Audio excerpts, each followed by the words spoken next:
Hello, viewers. I'm back again pretty quickly with another short tutorial. This was originally a Gimp tutorial, and I thought it was kind of cool. And so I thought we'd do it here on Photo Plus, see how it goes. So I've already have the program open with a 1024 by 768 size canvas. You can pretty much make this anything you want, I guess. Doesn't really matter. But anyway, we're going to start with black, and we're going to take our gradient fill tool, and we're going to use the standard white to black in reverse, because normally it's the other way, you see. And we're going to make a nice, from the center, nice white circle. It goes out a little bit beyond the edge of the canvas. Now, on top of that, we're going to put some text. And we're going to get our little text tool here and drag something up here. We're going to, in all caps, type out PHP. We'll select that and maybe change it. I think we're just going to change it to something big, like Arial Black. Go ahead and just make it 200 points. And drag it somewhere just slightly above the center. That should be good right there. Now I'm going to duplicate this layer, just like that, but turn this one off for right now. Now we're going to go back to our first layer, and I'm going to grab the rectangle selection, start up here in the corner and drag down to about just below the tops of, or just below the bar in the H there. And I'm going to go to my flood fill tool. I'm going to make this a dark gray color, something like that. And we're going to set the tolerance all the way to the end where it is, so that when we flood fill this, it doesn't get stuck on any of the white bands. And we don't need the selection anymore, so we'll deselect that. Now, the tricky part here is that for the bright light within the Gimp program, they have something called Supernova, which is very cool, and I wish it belonged to this program. Do you hear me, Seraph? We need things like that in this program. But we don't have it, so we're going to just import a bright light ourselves. I'm going to create another layer here. Actually, I don't need to create the layer. I'm just going to drag the image over.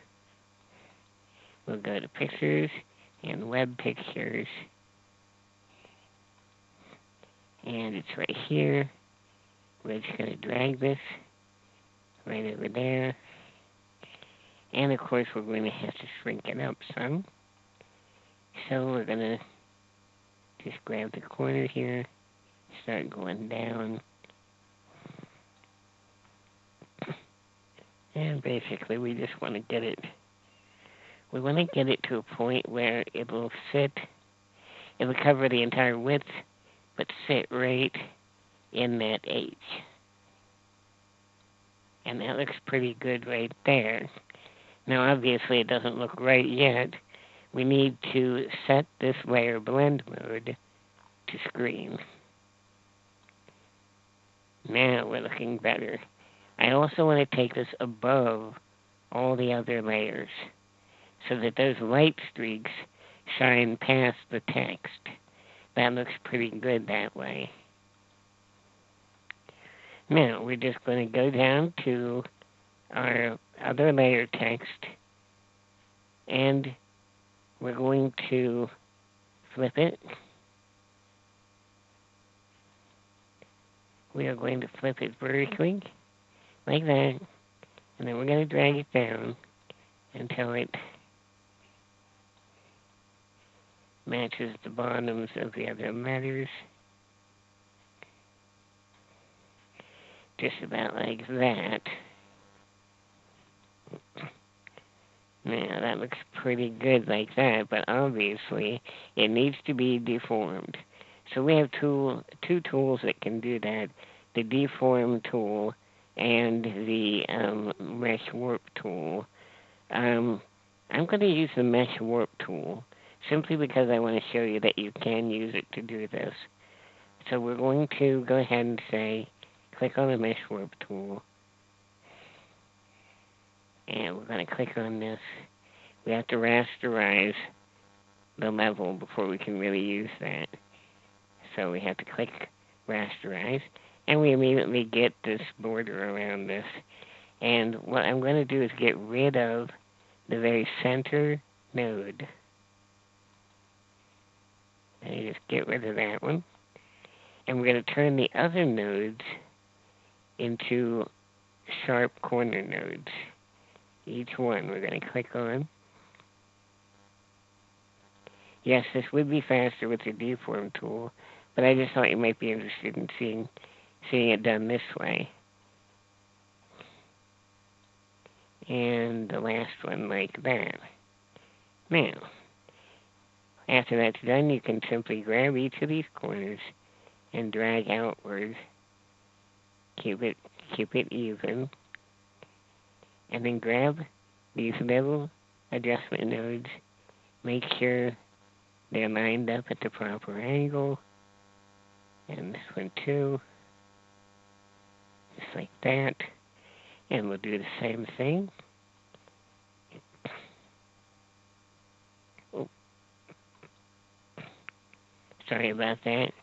That's what happens sometimes when you just click on the wrong space. So let's try that again. Drag that out. Grab this node. And that node. Grab this node. Take it out of here. Just like that.